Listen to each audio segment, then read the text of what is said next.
Welcome to Gupta classes. Last video में मैंने आपको रिफ्रैक्शन के बारे में बताया था, उसके बाद लॉ ऑफ रिफ्लेक्शन के बारे में बताया था। इस वीडियो में मैं आपको refraction through the glass slab, एक ग्लास स्लैब है उससे रिफ्रैक्शन कैसे होता है और क्या इफेक्ट पड़ता है, ये सारी चीजें मैं यहाँ पे डिस्कस करने वाला हूँ। ठीक है, तो फिगर में आपको जो है PQRS क्या है? एक ग्लास स्लैब है। क्या है? ग्लास स्लैब है, मतलब ग्लास का टुकड़ा है जिसकी कुछ थिकनेस है। ठीक है, अब यहां से जो है ये क्या है? ये ग्लास है और ये बाहर क्या है? एयर है। बाहर क्या है? एयर। अब ग्लास और एयर में मैंने आपसे लास्ट टाइम मैंने आपसे बताया था कौन सा रेयर मीडियम होगा, कौन सा डेंसर होगा। ये एयर मीडियम क्या होगा? एयर क्या है? रेयरर मीडियम होगा, रेयरर। और जो है जो ग्लास है वो क्या है? डेंसर मीडियम है। क्या है? Denser medium. मैंने आपको बताया था रिफ्रैक्शन कि जो है रिफ्रैक्शन होता क्या है? Bending of light when it passes from one medium to another is known as the refraction of light. अब जो है जब बेंडिंग होगा, बेंडिंग दो तरीके से हो सकता है। एक तो जो है एक रे इस तरीके से आ रही है और ये नॉर्मल है, नॉर्मल से जो है क्या नॉर्मल की तरफ बेंड कर जाता है, तो भी ये बेंडिंग होता है। और दूसरा कंडीशन क्या होता है?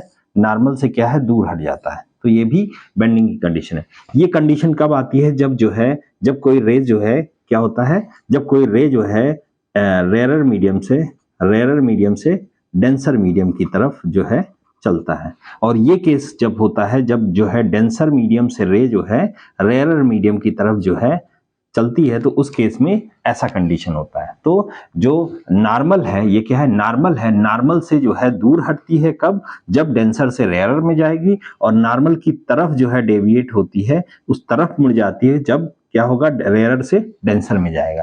तो यहाँ दो केस एक साथ हो रहे हैं, यहाँ पे आपको समझना जरूरी है। PQRS क्या है? एक स्लैब है और यहाँ रिफ्रैक्शन दो सरफेस पे हो रहा है। ये तो आपका जो है एयर मीडियम है, ये ग्लास मीडियम है, ग्लास के बाद फिर एयर मीडियम। मतलब रे जो है AB जो है रे क्या है? एयर मीडियम में है। और BC रे क्या है? Denser medium, that is glass में है। और CD क्या है? फिर से जो है एयर में आ जाती है। ठीक है, तो यहाँ तीन मीडियम आपस में जो है इंटर हो रहा है। जैसे एयर पहले जो है रेस कहाँ पे? एयर मीडियम में होती है, फिर ग्लास में, फिर एयर में चली जाती है। मतलब ये क्या है? रेयरर मीडियम और ये क्या है? Denser medium. तो रेयरर से जब डेंसर में आती है, ये रेयरर मीडियम है और ये डेंसर मीडियम। रेयरर से जब डेंसर में आएगी तो क्या होगा? जब रेयरर से डेंसर में आएगी तो क्या होगा? जो नॉर्मल है उसकी तरफ जो है क्या होगी? मुड़ जाएगी। जाना था इधर लेकिन ये क्या हुई? नॉर्मल की तरफ जो है बेंड हो गई। कब? जब रेयरर से डेंसर में जाएंगे। तो रेयरर मीडियम ये है, ये डेंसर। जाना था AB को ऐसे सीधे जाना था, बट क्या है? ये जो है क्या है? नॉर्मल है। MN क्या है? फर्स्ट सरफेस पे नॉर्मल है, जहां पे जो है रिफ्रैक्शन हो रहा है, तो इस तरफ क्या होगी? बेंड हो जाएगी। ठीक है, अब बेंड होने के बाद ये रे जो है इस सरफेस पे आएगी, क्योंकि ये पूरा ग्लास है, ग्लास पे सीधी ऐसे चली जाएगी, कोई जो है यहाँ पे डेविएशन नहीं होगा। फिर इस सरफेस पे क्या होगा? ग्लास से कहाँ आ रहा है? एयर मीडियम में आ रहा है। अब ग्लास से जब एयर मीडियम में होगा, मतलब डेंसर से रेयरर में जाएगा, तो फिर से क्या होगा? जो परपेंडिकुलर है, जो है यहाँ पे जो है इस जो M' और N' है ना, परपेंडिकुलर है, उससे क्या होगी? दूर हट जाएगी। तो यहाँ पे देखो, जाना था जो है इसको इधर, जाना था इसको इधर, लेकिन क्या है? इसको इधर जाना था, लेकिन क्या है? नॉर्मल से क्या होगी? ये दूर हट जाएगी, दूर हट जाएगी। ठीक है, कब होगा? जब ग्लास से एयर में जा रहा है, मतलब डेंसर से रेयरर मीडियम में जाएगा तो दूर हट जाएगी। तो CD जो है, CD रे क्या है? ये इमर्जेंट रे है। ये क्या है? इमर्जेंट रे, इमर्जेंट रे। और ये क्या है? ये इंसिडेंट रे। ये क्या है? Incident ray. AB क्या है? इंसिडेंट रे फर्स्ट सरफेस पे, दूसरे सरफेस पे क्या है? इस पे इंसिडेंट रे ये वाला हो जाएगा। ठीक है, तो आई थिंक आपको जो है ये रिफ्रैक्शन थ्रू ए ग्लास सब समझ में आ रहा होगा। यहाँ पे हम जो है अगर एंगल की बात करें तो नॉर्मल से जो इंसिडेंट रे का जो एंगल बन रहा है उसको हम एंगल ऑफ इंसिडेंस I कहेंगे। और यही एंगल जो है आपका जो I है, और यहाँ पे जो है ध्यान से देखें, ये जो एंगल है, जो CD का एंगल है नॉर्मल से, ये भी जो है I होगा, दोनों बराबर होंगे। और जो है यहाँ पे देखें, जो R है angle of refraction first surface पे, दूसरे सरफेस के लिए क्या होगा? एंगल ऑफ इंसिडेंस के बराबर होगा। क्यों ऐसा होगा? तो यहाँ पे देख सकते हैं कि जो है इस लाइन को ध्यान से देखिए, ये दोनों क्या है? इस लाइन को ध्यान से देखिए, ये दोनों जो है क्या है? नॉर्मल है। नॉर्मल क्या है? नॉर्मल है, मतलब क्या है? दोनों पैरेलल है। पैरेलल है तो ये जो है कोई लाइन जो है कट कर रही है, तो ये दोनों एंगल कैसे एंगल होंगे? अल्टरनेट एंगल, एकांतर कोण होंगे। क्या होंगे? अल्टरनेट। तो आर जो है यहां पे हम देख सकते हैं angle M B C is equal to क्या हो जाएगा, angle B C and dash क्यों होगा, इसको हम लिख सकते हैं अल्टरनेट एंगल। क्या है ये, अल्टरनेट एंगल। ठीक है, दूसरा जो है हम इसको देख सकते हैं आई, जो है आई एंगल है, कौन सा एंगल है, A B, angle A B N is equal to ये क्या होगा, angle D C M dash. ये क्यों होगा, इसको हम जो है प्रूव करते हैं बाय रिवर्सिबिलिटी से, रिवर्सिबिलिटी लॉ से जो है हम इसको जो है प्रूव कर सकते हैं कि जो है अगर इसमें हम इंसिडेंट रे इसको हम करें, जैसे रे ए बी इधर से जा रही है, अगर इधर से भेजे तो भी एयर से जो है ग्लास में आएगा, तो वैसे ही पाथ को फॉलो करेगा, सेम पाथ को। इसका मतलब है जो एंगल है यही एंगल इसके बराबर होगा। ठीक है, अब जब ये एंगल और ये एंगल आपस में बराबर हैं, इट्स मीन जो है हम कह सकते हैं कि जो ये वाली लाइन है और ये वाली लाइन है, ठीक है, ए बी लाइन और सी डी लाइन दोनों क्या होंगे, पैरेलल। इन दोनों की मदद से हम क्या लिख सकते हैं, जो है A B is parallel to C D, A B is parallel to C D, मतलब ए बी जो है will be parallel to C D, A B जो है सी डी के क्या होगा, पैरेलल होगा। ठीक है, हम ये कह सकते हैं ए बी सी डी के पैरेलल होगा। तो यहाँ पे हम देख सकते हैं यहाँ पे दोनों जो है दो बार जो है रिफ्रैक्शन अगर कर रहा है, एक इस सरफेस पे और PQ सरफेस पे और एक SR सरफेस पे अगर कर रहा है। तो यहाँ पे हम समझ सकते हैं जब दो जगह रिफ्रैक्शन अगर कर रहा है, दो जगह जो है लाइट रे जो है वो क्या हो रही, बेंड हो रही। एक जो है हो रहा है रेयर से डेंसर मीडियम में जा रहा है, तो रेयर से डेंसर में जाने पे नॉर्मल की तरफ झुक जाती है, और जब फिर से डेंसर से रेयर में जाएगा तो जो है नॉर्मल से क्या होगी, दूर हट जाएगी। तो दो तरह से जो है यहाँ पे रिफ्रैक्शन दो सरफेस पे हो रहा है, यहाँ पे हम समझ सकते हैं। ठीक है, अब हम लोग जो है यहाँ पे देखेंगे जो है लेटरल डिस्प्लेसमेंट क्या होता है। ठीक है, तो यहाँ पे जो है अगर हम ये जो है इंसिडेंट रे और जो इमर्जेंट रे, ये इमर्जेंट रे है और ये इंसिडेंट रे, इसके बीच में जो परपेंडिकुलर डिस्टेंस होता है, क्या है ये, परपेंडिकुलर डिस्टेंस। परपेंडिकुलर डिस्टेंस जो होता है इसी को हम क्या कहते हैं, इसी को लेटरल डिस्प्लेसमेंट कहते हैं। इसी को हम क्या कहते हैं, लेटरल डिस्प्लेसमेंट। तो लेटरल डिस्प्लेसमेंट क्या होगा, हम कह सकते हैं lateral displacement the perpendicular distance between the incident and emergent ray is known as the lateral displacement. Perpendicular distance between the incident ray and emergent ray, इसको हम क्या बोलेंगे, लेटरल डिस्प्लेसमेंट। क्या बोलेंगे, लेटरल डिस्प्लेसमेंट। यहाँ पे हम समझ सकते हैं लेटरल डिस्प्लेसमेंट, ये क्या होगा, ये जो डिस्टेंस है वो क्या होगा, लेटरल डिस्प्लेसमेंट होगा। अब जो है नेक्स्ट जो है हम लोग जो है देखते हैं रियल एंड अपरेंट डेप्थ क्या होता है।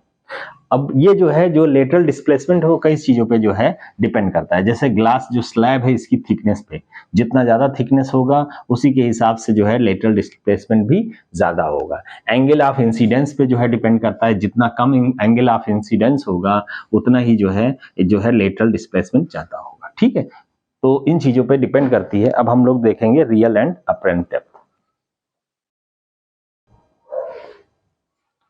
हाँ बच्चों, नेक्स्ट जो है आपका real depth and apparent depth के बारे में बताने जा रहा हूँ। इसमें क्या है, इसमें हमने क्या लिया है, इसमें हमने PQRS एक जो है ट्रांसपेरेंट हमने मीडियम लिया है। ये क्या है, एक ट्रांसपेरेंट मीडियम है। ट्रांसपेरेंट मीडियम क्यों लिया, क्योंकि ट्रांसपेरेंट मीडियम में ही रिफ्रैक्शन ऑफ लाइट होता है। ऐसा फिनोमिना किसमें होता है, ट्रांसपेरेंट मीडियम में। रिफ्रैक्शन का फिनोमिना ट्रांसपेरेंट मीडियम में ही होता है, इसीलिए हमने ट्रांसपेरेंट मीडियम में लिया है। अब यहाँ पे जो है PQRS एक ट्रांसपेरेंट मीडियम है जिसकी डेप्थ कितनी है, D है।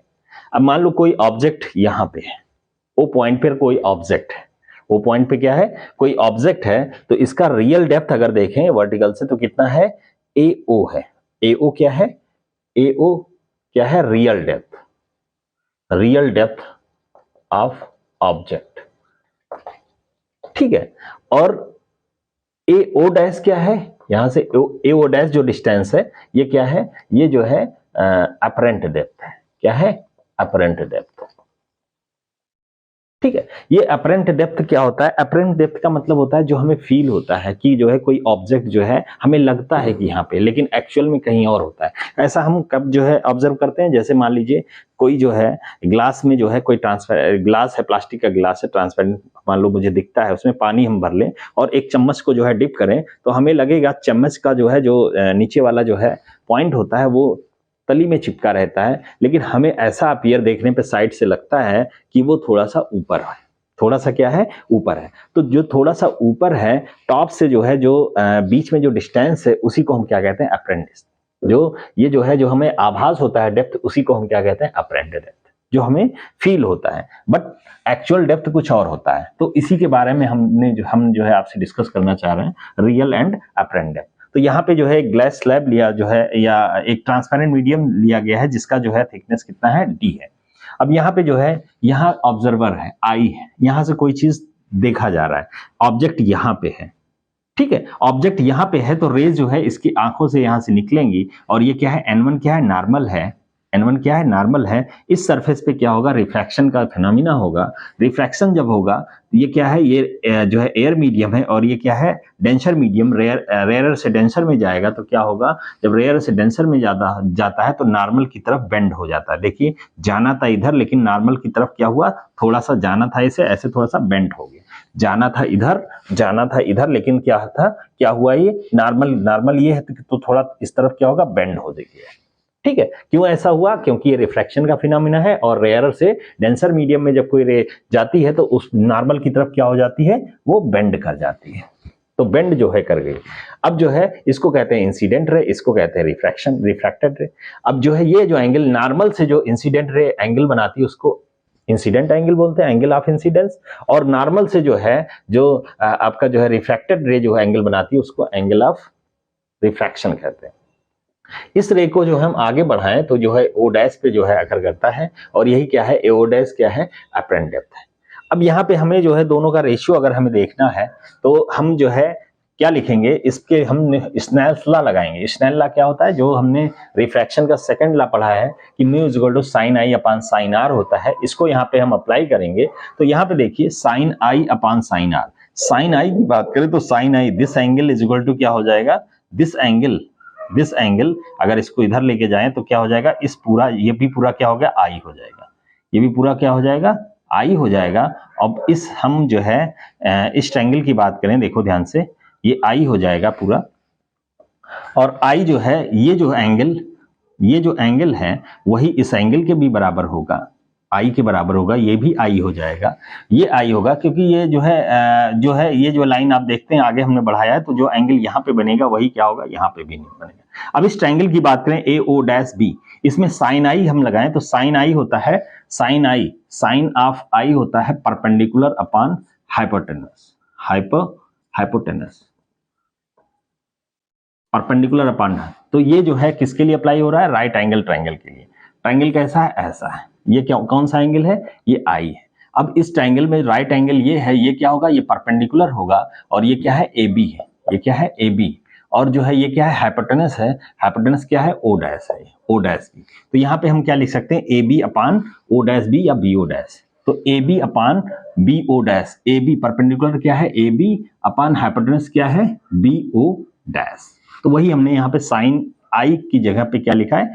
A B upon B O dash, A B upon B O dash. Next हम साइन आर की बात करें तो साइन आर की वैल्यू हमें लिखना है। तो अब हम जो है साइन आर जो है इस ट्रायंगल में देखेंगे, इसको हम इधर ड्रॉ कर लें ऐसे, तो ये भी क्या होगा? राइट एंगल ट्रायंगल होगा। ये भी क्या होगा? हम इधर ड्रॉ कर देते हैं, ये भी ऐसा क्या बनेगा? Right angle triangle. ये क्या है? आर है। तो साइन आर क्या है? ये परपेंडिकुलर होगा। परपेंडिकुलर क्या है? ये भी इसके बराबर ये होगा, ठीक है। तो ये भी हमने ए बी लिख लिया क्योंकि इसके बराबर है ये, ठीक है। अपॉन हाइपोटेनस, हाइपोटेनस क्या है? O B. क्या है? O B. हाइपोटेनस क्या है? O B. ये क्या है? ओ है, यहां से ए बी ओ है और ये क्या है? बी है, ओ बी, ओ बी, ठीक है। और ये क्या है? ओ और समथिंग, ये मान लीजिए N1 N है, ठीक है। ये और ओ एन ए बी के बराबर है तो यहाँ पे हम sine r is equal to क्या लिख सकते हैं? Sine r is equal to, यहाँ पे लिख सकते हैं sine r is equal to O N that is perpendicular upon hypotenuse. Hypotenuse क्या है? ये राइट एंगल है और ये क्या है? हाइपोटेनस क्या होगा? O B. और ओ एन जो है ये वाली जो है डिस्टेंस ए बी के इक्वल है, तो हम इसको लिख सकते हैं A B upon O B. वही हमने लिखा A B upon O B या बी ओ। ठीक है, अब यहाँ पे इसको हम थोड़ा सॉल्व करें तो ए बी कैंसिल आउट हो जाएगा, बचेगा क्या, B O upon B O dash, B O upon B O dash, ये आया। अब यहाँ पे हम लोग देखेंगे कि ये हम एज्यूम करेंगे कि ये जो है बी पॉइंट जो है ए से जो है बहुत कम डिस्टेंस है। ये डिस्टेंस क्या है, बहुत कम है, इतना डिस्टेंस है कि हम AO को जो है, जो AO है हमारा, ठीक है, AO इज इक्वल टू हम मान सकते हैं BO। AO जो है हमारा BO के बराबर है। AO जब ये पॉइंट बहुत कम डिस्टेंस पे होगा तो OA बराबर OB हम मान सकते हैं। ठीक है, इन दोनों के बीच में बहुत कम डिस्टेंस होने की वजह से हम क्या कह सकते हैं, एज्यूम कर सकते हैं कि OA is equal to OB। तो हम OB या BO की जगह हम AO लिख लेंगे और BO डैश की जगह AO डैश लिख सकते हैं। और AO है क्या, AO है क्या, हमने यहाँ पे लिखा था real depth of the object, तो हमने जो है यहाँ इसके बदले क्या लिख लिया, रियल डेप्थ ऑफ ऑब्जेक्ट, और AO डैश की जगह अपरेंट डेप्थ। तो रियल डेप्थ और अपरेंट डेप्थ का रेशियो जो है क्या होता है, म्यू के बराबर होता है। और म्यू क्या है, म्यू जो है refractive index of this transparent medium है। ठीक है, इस ट्रांसपेरेंट मीडियम का रिफ्रैक्टिव इंडेक्स हमने क्या माना है, म्यू माना है। ठीक है, अगर यही ट्रांसपेरेंट मीडियम क्या है, ग्लास होता है, तो क्या होता है, म्यू की value for glass mu is equal to क्या हो जाता, 3/2। तो हम यहां से म्यू की इक्वल टू 3/2 रख देते, तो रियल डेप्थ और अपरेंट डेप्थ के बीच में जो रिलेशन होता है, यहां से हम देख सकते हैं, इसको हम इरेज कर देते हैं। रियल डेप्थ अगर ग्लास मीडियम में, रियल डेप्थ अपरेंट डेप्थ, इन दोनों का रेशियो क्या होता है, अपरेंट डेप्थ ये कितना होता है, 3/2 होता है। ठीक है, 3/2 मतलब 2 times of real depth, 2 times of real depth is equal to क्या होता है, 3 टाइम्स ऑफ अपरेंट डेप्थ। ठीक है, मतलब अपरेंट डेप्थ हमें बहुत कम दिखता और रियल डेप्थ काफी जो है ज्यादा जो है दूरी पर होता। तो यहां से हमने जो है ये जो है क्लियर किया कि रियल डेप्थ अब अपरेंट डेप्थ का कॉन्सेप्ट क्या होता है, ये क्यों होता है। तो ये बेसिकली जो है रिफ्रैक्शन ऑफ लाइट की वजह से होता है। हम कहीं जो है अगर जो है नदी में भी जाते हैं तो देखते हैं, अपना हाथ अगर नीचे रखें और ऊपर से देखें तो हमें लगेगा हाथ मेरा ऊपर ही रहता है। ठीक है, बहुत ज्यादा डेप्थ पे नहीं दिखता। ऐसे ही जब कोई मछली वगैरह पकड़ता है तो उस केस में भी उसको जो है ऐसा जो है निशाना लगाना पड़ता है जिसकी वजह से वो एक्चुअल डेप्थ पे जाके लग जाए। हमें अपीयर होता है कि मछली पास में है, बहुत ऊपर है, लेकिन इसीलिए वो डेप्थ जो है, जो निशाना लगाने वाला होता है, जो मछुआरे होते हैं वो बहुत नीचे निशाना लगाते हैं, थोड़ा नीचे करके, जिसकी वजह से मछली आसानी से वो पकड़ सकते हैं। तो ये सारे फिनोमिना किसकी वजह से होते हैं, रिफ्रैक्शन ऑफ लाइट की वजह से। आई थिंक आपको जो है ये सारी चीजें समझ में आ गई होंगी। अब जो है हम लोग जो है कुछ रिफ्रैक्शन के एप्लीकेशन देखेंगे, जिसमें जो है लेंस वगैरह का भी जो है हम देखेंगे क्या होता है, कैसे होता है, कितने टाइप के होते हैं, कौन कौन सी चीजें होती हैं। ठीक है, तो I think thank you very much. अगर आपको पसंद आता है तो ये आप वीडियो देख सकते हैं और अपने जो है दोस्तों के साथ पास भी भेज सकते हैं। Thank you very much.